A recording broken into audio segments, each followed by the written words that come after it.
Salut tout le monde, bienvenue sur Tom et Rob. Salut tout le monde, bienvenue sur Rob et Tom. Et aujourd'hui on va parler de quoi? Bah oui. Comment rendre une télé connectée?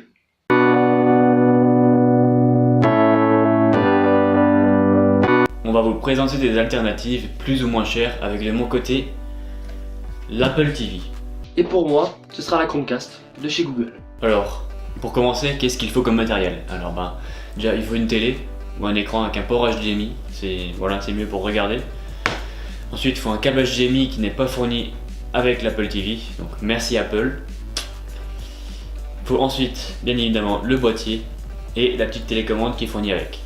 Pour moi, il vous faudra une télé donc, qui n'est pas connectée à la base, une télé vraiment classique, qui est équipée d'un port HDMI car cette Chromecast se branche en HDMI. Voilà. Alors, quand on branche Apple TV pour la première fois, quand on la sort de la boîte, on commence par la brancher au secteur pour l'alimenter, puis la relier en HDMI comme je l'ai dit avant, grâce à un câble à la télé. Quand on la démarre, on s'aperçoit qu'il y a la pomme comme un iPhone qui s'allume. Juste après, on choisit la langue dans laquelle on va configurer notre boîtier. Donc pour nous c'est français, parce que jusque-là c'est logique. Ensuite, on nous demande si on veut accepter ou pas le diagnostic. Donc moi je veux pas, donc j'ai ignoré. Et puis voilà, bienvenue sur le menu de l'Apple TV. Après, quand on est sur le menu, je vous conseille de faire tout de suite de connecter l'identifiant Apple. Donc pour ça, vous êtes réglage, iCloud, et puis après vous entrez se connecter, et vous entrez, comme moi j'ai fait, l'adresse mail et le mot de passe de votre identifiant Apple. Donc pour la Chromecast, vous le branchez au boîtier télé, vous le branchez donc en HDMI comme je l'ai précisé, et derrière vous le reliez en prise secteur parce que comme vous pouvez voir, c'est un port micro USB, donc c'est tous les ports qui sont sur les smartphones actuels, donc micro USB qui vous permet donc de le brancher par secteur, ou alors vous pouvez directement le brancher à votre télé s'il y a un port USB derrière, ça marche aussi. Donc une fois que cette Chromecast est branchée à votre secteur et à votre télé, donc vous prenez le bon canal de télé, donc ce sera le télé HDMI 1 je suppose. Ensuite prenez votre téléphone, vous téléchargez l'application Home. Donc c'est une application qui est sur le Play Store, qui est disponible, c'est Google Home ou Chromecast, vous tapez Chromecast, il devrait le trouver. Ensuite, dès que vous ouvrez l'application, il va vous afficher un code. Ce code, ce sera le même qui sera affiché sur votre téléviseur normalement. C'est pour montrer que c'est exactement la bonne Chromecast. Donc si c'est la bonne, en général, il n'y a pas de souci. Et en fait, ce qu'il va falloir faire ensuite, c'est configurer le Wi-Fi. Donc donner accès à Internet à votre Chromecast. Donc pour ça, vous cherchez le périphérique Wi-Fi de votre maison avec votre téléphone. Toujours, votre téléphone, il servira toujours de télécommande en quelque sorte. Donc vous cherchez le périphérique Wi-Fi avec votre téléphone. Et ensuite, une fois qu'il est cherché, c'est prêt. Vous avez juste à profiter après. Ensuite, en allant dans Réglages général et informations, comme le téléphone, on peut voir un peu les caractéristiques techniques de l'appareil. Donc rien de spécial, on voit la version de l'OS, le nom de l'appareil, puis après c'est que des codes pour le Wi-Fi, le Bluetooth, etc. En parlant de Bluetooth, on peut ajouter un clavier Bluetooth pour pouvoir l'utiliser plus facilement quand on tape des adresses mail, des mots de passe. Ça va beaucoup plus vite qu'avec la télécommande, parce que la télécommande c'est super lent de faire une lettre après l'autre. Ensuite on va parler des options. Alors pour commencer, la première option, c'est à mon sens la plus importante, c'est AirPlay. Alors AirPlay c'est quoi? C'est tout simplement le fait d'envoyer de l'image et du son sur l'Apple TV depuis son iPhone, iPod ou Mac. Tout simplement en choisissant le petit logo avec le rectangle et la flèche qui monte dedans. Et en sélectionnant Apple TV. Donc voilà, ça fait... En fait, ça renvoie donc l'écran que vous voyez sur l'ordinateur ou sur les autres périphériques Apple sur la télé pour par exemple montrer des photos ou des trucs qui sont sur votre écran d'accueil à des gens sur la télé. Alors Thomas, pour son Apple TV, la AirPlay, moi c'est autre chose, ça s'appelle juste caster son écran et l'audio. Donc vous allez dans l'application Home, vous ouvrez le petit volet à gauche et dès que vous y êtes, vous faites caster l'audio et l'écran. Votre téléphone va reconnaître la Chromecast qui est juste à proximité, vous cliquez. Vous pourrez voir du coup tout votre écran affiché sur le téléviseur en temps réel. Donc c'est super pratique, si vous avez par exemple des photos à montrer à la famille, ça peut être bien. Vous avez des photos rapidement à montrer. Si vous remplissez un bloc-notes par exemple sur votre téléphone, vous pouvez voir que tout le monde voit ce que vous êtes en train de faire sur votre bloc-notes. C'est pratique pour partager du contenu. Deuxième option, ce que j'utilise assez souvent, c'est YouTube sur Apple TV. Donc là il y a deux façons d'y accéder. Donc soit vous démarrez l'application YouTube directement sur l'Apple TV, donc vous cherchez dans les menus déroulants en bas, puis après vous l'ouvrez, vous voyez que c'est vraiment comme le téléphone, vous avez les abonnements, les vidéos que vous avez récemment vues, les vidéos conseillées, etc. comme l'application iPhone. Très bien. Ou alors, deuxième façon, c'est un peu plus long, enfin je trouve, c'est de ouvrir l'application YouTube sur l'iPhone. Et quand vous lisez la vidéo, en bas à droite à côté de la barre de déroulement de la vidéo, vous avez le petit logo AirPlay, donc c'est le rectangle avec la flèche qui monte dedans. Vous appuyez là-dessus, vous sélectionnez Apple TV et la vidéo arrive directement sur la télé. Après, bien sûr, c'est pas parce que vous êtes sur l'iPhone que vous pouvez plus rien faire après. Une fois que c'est connecté, que ça lit sur la télé, vous pouvez quitter YouTube et aller faire autre chose en même temps. Ça, c'est plutôt bien. Et aussi, sur YouTube, vous pouvez créer des listes d'attente. Ça veut dire que vous regardez une vidéo et puis au lieu de changer à chaque fois, comme le téléphone, de choisir la vidéo l'une après l'autre, vous pouvez faire une liste d'attente et les vidéos défileront après les unes après les autres, suivant celle que vous avez sélectionnées. Alors vous pouvez lire des vidéos YouTube sur votre Chromecast. Donc il y a deux méthodes. Une méthode un peu plus rudimentaire que l'autre, c'est, comme je vous ai expliqué juste avant, vous castez le contenu de votre téléphone directement sur la télé, donc on verra juste votre écran de téléphone avec la vidéo YouTube qui s'affiche sur votre écran. Mais là il y a un inconvénient, c'est que vous êtes obligé de rester sur la vidéo même de votre téléphone, parce que dès que vous allez enlever, sur la télé ça s'enlèvera aussi, ça ira sur votre menu Android. Donc ça c'est la première option qui est pas très bonne, je dirais, parce qu'en plus si vous avez une mauvaise connexion internet, un débit assez moyen on va dire, ça sera pas fluide du tout dans la lecture. Donc ça ce serait la première option. La deuxième c'est tout simplement d'ouvrir l'application YouTube. YouTube, ça tombe bien, ça appartient à Google, donc Chromecast, Google, YouTube, ça va super bien ensemble. Vous allez dans YouTube, vous ouvrez une vidéo et en haut à droite, je vous afficherai l'icône vers là ou vers là, de toute façon, il y a une petite icône, c'est l'icône de la Chromecast. Vous cliquez dessus, là pareil, la Chromecast se fait détecter par votre smartphone, précisément.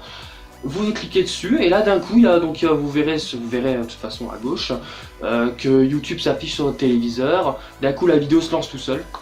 Et ce qui est aussi pas mal, on va dire, ce que vous pouvez faire, c'est, admettons vous voulez regarder, vous posez devant la télé en quelque sorte en regardant vos youtubeurs. Vous pouvez créer une liste d'attente, une playlist. Donc quand vous irez sur la vidéo, vous appuyez sur les trois petits points. Et vous créez une file d'attente, donc une playlist de vidéos tout simplement. Vous en mettez 5-6 à la suite, voilà. Et comme ça vous pouvez poser votre téléphone, ou même faire autre chose sur votre téléphone. Vous pouvez très bien aller sur Facebook, etc. Ça marchera tout seul. Ensuite, tout en haut du menu, vous avez pu voir peut-être films, séries télé ou encore musique. Donc là c'est tous vos films, séries télé et musique qui sont sur le compte iCloud, qui sont synchronisés sur la télé. Si bien sûr vous êtes connecté au compte iCloud sur la télé. Ou alors vous pouvez directement les acheter depuis la télé. Ça c'est plutôt bien aussi. Donc ça vous permet de regarder les films, séries télé ou musique que vous avez sur votre téléphone, tablette ou ordinateur directement sur la télé sans passer par AirPlay. Donc là c'est bien aussi. Ou alors évidemment comme YouTube le mode AirPlay. Mais ça faut après utiliser le téléphone ou un autre périphérique pour lancer le film sur la télé. Ou alors si vous avez un abonnement Netflix, Canal Play ou plein d'autres encore, vous avez les applications directement intégrées à l'Apple TV, donc ça c'est bien aussi. Vous avez par exemple Netflix, Canal Play. Spotify et Deezer sont compatibles avec la Chromecast, donc ça tombe bien. Après dans le menu des applications on retrouve aussi Photo iCloud. Donc ça c'est pour retrouver toutes vos photos que vous avez sur iPhone, iPad, etc. Je vais pas redire à chaque fois parce que ça fait long. Et vous pouvez donc la regarder sur la télé sans passer par le menu AirPlay du téléphone comme d'habitude. Ici il vous suffit simplement d'ouvrir l'application, d'avoir connecté votre compte iCloud avant, et les photos sont synchronisées sur la télé.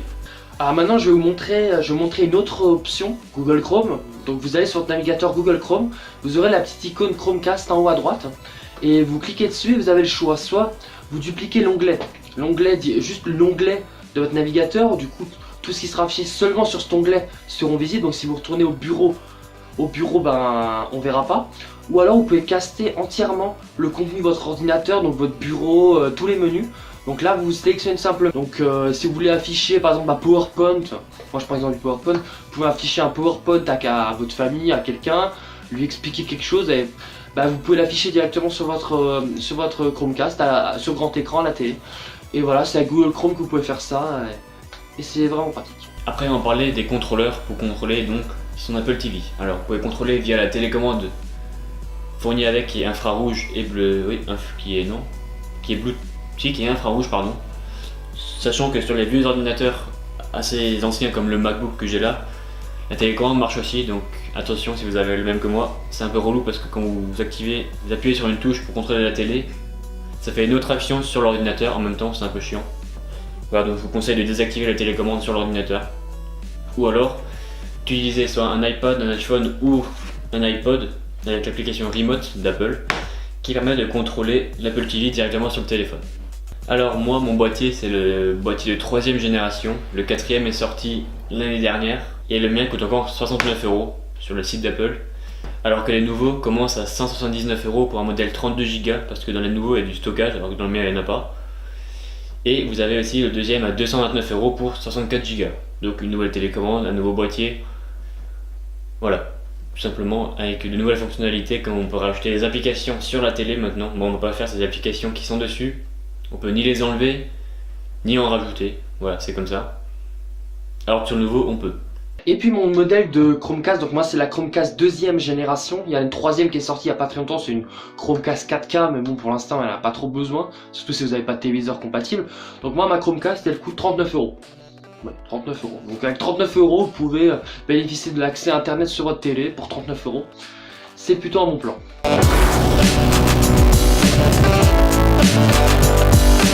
Aujourd'hui, dans la minute pour comprendre, on va voir la différence entre un écran IPS et un écran AMOLED. Alors, on commence avec l'écran IPS. Alors, IPS, ça veut dire In-Plane Switching. Donc, c'est simplement une technologie d'écran LCD un peu améliorée. Voilà. Dans les écrans IPS, les cristaux sont alignés parallèlement à la cellule pour bloquer la lumière du rétroéclairage, donc qui est l'image noire. Et lorsqu'on met une tension électrique dans les cellules, les cristaux se déplacent de 90 degrés, ce qui laisse passer la lumière et donc qui fait une image blanche. Ou l'image que vous voyez quand la télé est allumée, en gros. La technologie IPS c'est déjà assez vieille aujourd'hui, mais elle permet quand même d'avoir un bon rendu des couleurs avec un bon angle de vision, mais par rapport à la technologie plus récente, on aura du contraste largement inférieur. On retrouve par exemple des écrans IPS sur les moniteurs d'ordinateur ou encore sur les iPhones, juste là aujourd'hui, pour l'instant. Ensuite, l'écran AMOLED. Alors AMOLED, ça veut dire quoi? Ça veut dire Active Matrix Organic Light Emitting Diode. C'est super long, super dur à dire. Voilà. En français c'est pas mieux, ça veut dire matrice active à diode électroluminescente. Voilà, c'est un mot qui est comme ça, ma gueule. Alors c'est tout simple, c'est une technique qui permet de regrouper un écran fait de matrice active et de technologie OLED, ce qui permet de faire des écrans de très grande taille avec une très forte qualité et une très faible consommation électrique par rapport aux écrans à matrice passive. Avec la technologie AMOLED, chaque pixel est commandé indépendamment des autres par rapport aux autres écrans. C'est donc pour ça qu'on va avoir des couleurs aussi fidèles et un noir très profond qui est vraiment noir, c'est pas un noir électronique, c'est vraiment du noir. C'est super bien ça. Par exemple, on retrouve ces écrans dans les Galaxy S7, S7 Edge ou même déjà S6. Voilà, tous les derniers téléphones de Samsung sont AMOLED. Voilà, c'est tout pour aujourd'hui. Alors avec le petit concept avec Rob, on espère que ça vous plaît, qu'on alterne comme ça des plans. On va essayer d'en faire d'autres, donc n'hésitez pas à nous retrouver sur Facebook, Snapchat, Instagram, Twitter et YouTube bien sûr. Tous les liens sont dans la description de la vidéo. N'hésitez pas aussi à aller checker la page Tom et Rob sur Facebook avec des anecdotes qui arrivent tous les jours à 10h et à 16h. C'était Tom Et Rob. de Tom et Rob. À la semaine prochaine pour une nouvelle vidéo. Ciao!